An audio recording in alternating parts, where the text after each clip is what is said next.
Hi, I'm Randy Myers. I'm the fungicide manager for Bayer CropScience, and I work with our portfolio of fungicides that we use on corn, soybeans, and wheat. And I'm working today with Sunrise Cooperative, and the question that we want to talk about is, why would a grower want to use a fungicide on soybeans?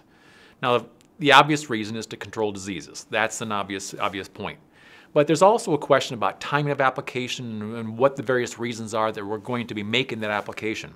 Controlling diseases is a critical component of this. We have all kinds of aerial diseases which can reduce the photosynthetic surface area of those leaves, which reduces the grain potential, the grain yielding potential of those plants. We want to keep them healthy for as long as possible. But we also improve the physiological makeup of the plant, helping it utilize resources more efficiently, utilize water more efficiently. A lot of other things that are going on inside the plant that even in the absence of disease or in low disease pressures, we still are seeing yield benefits and better, stronger, healthier plants.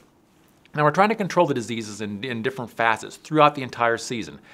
When people ask what the typical application timing is, if you're going to make one spray, usually around R3 or R4 is a timing when you want to go out there and make that application. The canopy is somewhat well developed. We're into the grain filling period of those pods, so we want to be able to make sure the plant is healthy and producing as much photosynthate as possible. In this window, a lot of growers make their decision when to make their spray, depending on whether or not they need an insecticide. About 40% of the fungicide sprays go out with the insecticide. So it's not just a fungicide spray. You can have some efficiencies here, some synergies where you can save application costs and do two things at once with your application. That's one of the timings that we're looking at. A lot of growers, though, are also looking at a second application, which is an earlier timing, about R1.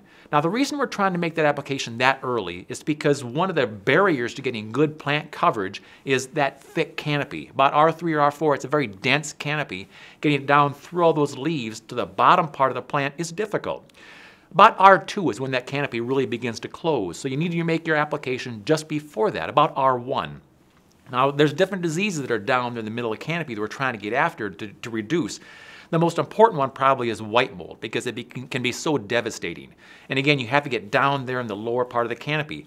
White mold is a disease that just can't infect your plant. It really needs to have a nice medium to grow on. And the best medium are those petals from the flowers. So when you get down there with first petals, the spores land in those petals, becomes established. They then produce oxalic acid, which can break down some of the tissue of the stem and allow penetration of the fungus. And once those stems become infected, you have all kinds of issues. And that can cause a real debilitation in the yield potential. Other diseases that are on there, septoria. Septoria brown spot is in virtually every soybean field, and that works in the soil up through the canopy. We want to make sure that septoria stays down in that bottom part of the canopy, and in order to do that, you have to get the fungicide down deep enough, early enough, to keep that disease from rising up in the canopy. So that's why we have these two applications.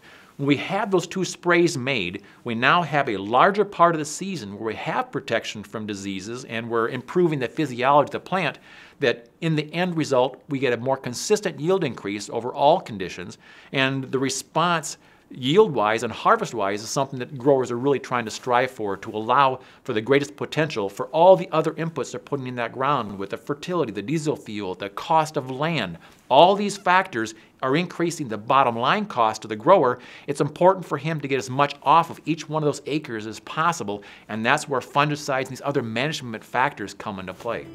There are three things we're trying to do with these fungicide applications. Number one, we're still trying to improve the physiology of the plant, helping the plant to utilize its resources better so it can have higher yields, higher consistent yields. Second thing is the time of application.